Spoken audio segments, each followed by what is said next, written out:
In today's global economy, the importance of equality and quality education for individual growth and social progress is undeniable. In reality, unequal educational resources and exam-oriented education undermine equality, limiting human rights and social harmony. Today, we will analyze this serious issue.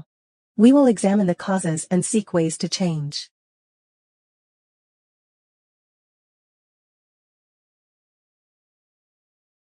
Analysis of educational inequality. Educational resources are unevenly spread, creating a gap between urban and rural areas. Urban schools attract many educated and experienced teachers who participate in training and exchanges. In first-tier cities, key primary and secondary schools have a high percentage of teachers with master's degrees or higher, including many key teachers and subject leaders. Rural schools face a shortage of unstable teachers, many with only bachelor's degrees, often lacking expertise in the subjects they teach. Lack of training leads to outdated teaching methods that fail to meet modern educational needs. Every year, many rural teachers move to cities. Regional disparities. The Eastern region boasts strong economic power and leads in education, with schools offering international courses, collaborating globally, and using advanced technology for resource sharing. In Central and Western regions, especially poor ones, education funding is tight. School facilities are basic. There are few training opportunities for teachers. Quality teaching resources are scarce. Constraints of traditional education models. Traditional education is teacher-centered, focused on knowledge transmission, with teachers following set plans and students passively accepting knowledge, lacking expression and interaction opportunities. Methods like multimedia experiments and group discussions rarely occur in classrooms, hindering student interest and creativity. School curriculum and teaching lack flexibility to meet diverse student needs. Exam-oriented education marginalizes arts and sports. Uncovering and nurturing students' strengths and interests is hard. Exam-oriented education heavily burdens students both mentally and physically. To excel in school competition, students face daily homework. After-school time is occupied by various tutoring classes. Severe lack of sleep harms physical and mental health.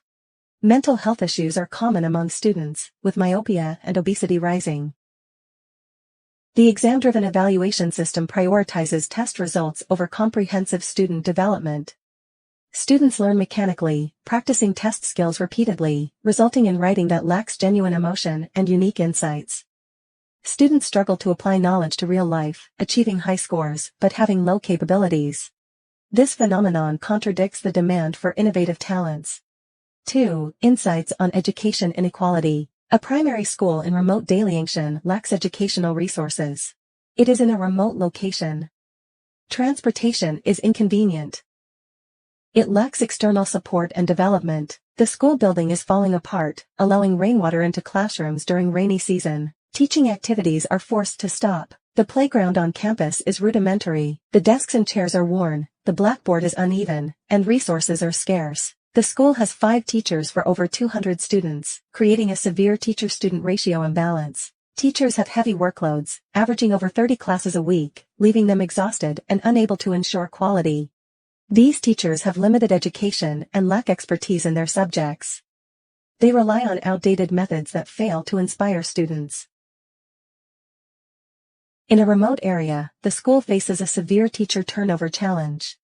Recruiting teachers is hard, causing an unstable staff.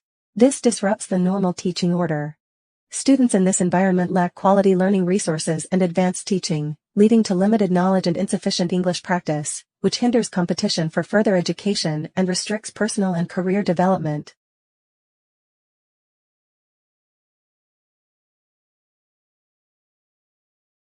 The issue of migrant children's enrollment in cities. Xiao Ming moved to Shenzhen with his parents.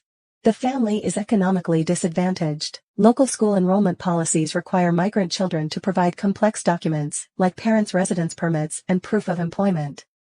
However, Xiaoming's parents often change jobs, leading to gaps in social security and incomplete materials, resulting in school rejections.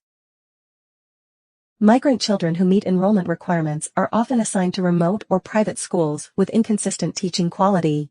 Xiaoming's private school is in a corner of the city. They rent a few old houses as classrooms. The space is small and crowded, with poor lighting. Without a playground, students can only move in narrow corridors. The teaching facilities are basic. Only a few old desks, chairs, and a blackboard exist. Multimedia equipment is a luxury. Teachers at the school are mostly part-time or substitutes. Teaching quality varies, courses are disorganized, and management is lacking. The quality of education is hard to ensure. In this environment, Xiao Ming feels more insecure. At school, he is quiet, rarely speaks, and his grades are falling. His confidence in learning is shaken. Students struggle under exam-oriented education pressure. A high school in Daliangshan is known for its strict exam system. Students come to school in the morning and return home at night. Weekends and holidays are also filled with study tasks. There's only half a day for rest each week. The school has a tight exam schedule with weekly, monthly, and semester tests. After exam results, rankings pressure students, forcing them to study tirelessly, with free time consumed by tutoring and assignments, leading to sleep deprivation and worsening well-being. Tao is a typical example of this system. Each morning, he wakes in the dark, rushes to school, listens, and takes notes. During breaks, the teacher explains homework or assigns tasks. After school, he rushes to tutoring until 7 p.m., then struggles at home with many assignments, often working late into the night. He is seriously sleep-deprived, and his body is giving in. He often falls ill. Under exam pressure, he had to give up the painting and music he once loved. His dull study life has drained the sparkle from his eyes, leaving him anxious and depressed. He feels like a trapped bird, losing freedom and happiness, while his growth and health are limited. 3. Analysis of the case's roots and impacts. Educational resource scarcity in remote areas mainly stems from geographic and economic factors. Poor transport limits resource flow and talent acquisition. Economic growth is slow and cannot support education development. The government's limited investment prioritizes infrastructure and livelihood. Education can only survive in the gaps. The country has issued many policies to promote educational equity. In remote areas, policies are hard to implement. Some schools and education departments lack understanding of policies. Poor implementation has led to a lack of funds. The issue of unequal education resources is worsening, leading to a vicious cycle. Resource shortages directly restrict students' right to education. Dilapidated school buildings, poor teaching equipment, and weak staff hinder students' growth like 3 shackles. Students struggle with knowledge, the gap with urban peers grows, opportunities for education shrink, and their development rights are at risk. Urban migrant children's school enrollment challenges mainly arise from the household registration system, which favors local students. High barriers are set for migrant children. The enrollment documents are difficult to handle. Local governments exhibit biases and unfairness in policy implementation. In some areas, enforcement of enrollment policies for migrant children is insufficient. Some create obstacles, making it difficult for these children to benefit from policies. Policy implementation lacks oversight, causing slow problem resolution. Tight educational resources are also a contributing factor. Urbanization has caused a shortage of school places due to rapid population growth. Local governments prioritize local students over migrant children's enrollment issues. This unfair treatment harms migrant children's right to education, affecting their mental health and causing low self-esteem and isolation. Their development rights are limited, making future education and employment difficult. Exam-oriented education's causes and effects stem from societal attitudes. Many parents believe that grades are everything. Employers emphasize degrees and alma maters too much when hiring. This mindset misguides the direction of education. A singular education evaluation system is another reason. Schools, teachers, and students are trapped in a narrow alley focused on scores. To boost graduation rates, schools must adopt exam-oriented teaching, increasing student burdens. Competition for educational resources is fierce, with high-quality resources scarce and intense admission struggles. To stand out, schools increase exam frequency, extend study hours, and intensify test training, creating a cycle of overcompetition. Exam-focused education seriously harms students' mental and physical health. Anxiety and depression are common, causing decreased physical fitness. Students' personal development and creativity are stifled. They find it hard to meet society's diverse needs. Like greenhouse flowers, they struggle to thrive in hardship. 4. Strategies and future outlook. Future studies should explore new methods and areas. On one hand, broaden data collection channels. Combine surveys, interviews, and field observations. Capture the nuances of educational inequality. At the same time, access big data. Extract valuable insights from vast information. Provide solid data support for research. On the other hand, build interdisciplinary research bridges. Gain insights from experts in economics, sociology, and psychology. Economists study the efficiency and fairness of resource distribution in education. Sociologists study the roots and effects of educational inequality. Psychologists study the impact of exam-centered education on student growth. Collaborate across fields for a harmonious outcome, like a symphony. Build comprehensive system solutions.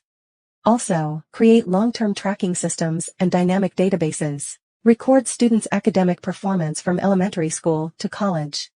Monitor changes in physical and mental growth, interests, and family and social influences. Utilize advanced data mining and analysis techniques. Uncover the links between educational inequality and student growth. Provide scientific basis for precise education policy formulation and adjustment. The government should promote educational equity. Optimize the long-term mechanism for educational quotas. Develop scientific and reasonable policies for education resource allocation. Ensure fairness and efficiency. Increase funding for education in remote and poor areas. For school construction, upgrades, and training. Establish special education programs for poverty alleviation. Attract excellent teachers to work in challenging areas. Reform the household registration to eliminate the urban-rural divide. Remove institutional barriers for migrant children's enrollment. Local governments should establish fair and easy enrollment policies for migrant children. Enhance supervision and accountability for effective policy enforcement. Include migrant children enrollment in local performance evaluations to promote issue resolution. Enhance the education evaluation system for a diverse assessment of academics, character, innovation, and practical skills. Reduce exam score weight in college entrance evaluation. Increase the proportion of comprehensive quality assessment. Guide schools and families to establish proper educational values. Focus on the individuality and all-round development of students. Innovate practices at the school level. Schools should actively explore innovative teaching methods. Introduce modern teaching methods like project-based and inquiry-based learning. Inspire students' interest and initiative in learning. Tailor to students' individual differences and needs. Create customized teaching plans for personalized education. Establish innovation practice bases and conduct various extracurricular activities. Help students build skills and foster innovation through practice. Strengthen the development of the teaching staff. Offer diverse and multi-level training programs for teachers. Integrate new ideas, methods, and technologies in education. Encourage teachers to join research and reform. Enhance the teaching quality of educators. Establish and improve teacher incentive systems. Raise teacher salaries and job satisfaction to keep quality teachers. Build teacher teams in remote, underperforming schools. Close the teacher gap between urban and rural areas through policies and resources. Focus on student well-being and create a mental health education system. Hire qualified mental health teachers and implement courses. Establish counseling rooms and provide tailored mental health services. Optimize the curriculum for proper sports and arts development. Organize sports events, clubs, and festivals. Foster a positive and healthy campus environment. Society actively participates. Everyone should work together to promote educational equality. The media should shape public opinion through quality ads, reports, and documentaries that promote educational equality and clarify the right educational values. Businesses should take social responsibility and engage in charity by donating funds and technology. Improve school conditions in impoverished areas. Establish scholarships and financial aid. Subsidize education for poor families and vulnerable students. Support schools in offering skill training and internship programs. Enhance students' job competitiveness. Social organizations should act as bridges and links. Conduct public welfare activities like teaching resources, teacher training, and student support. Create an educational public welfare information platform. Integrate social resources to promote sharing and cooperation. Create a collaboration of government, businesses, NGOs, and the public to enhance educational equity.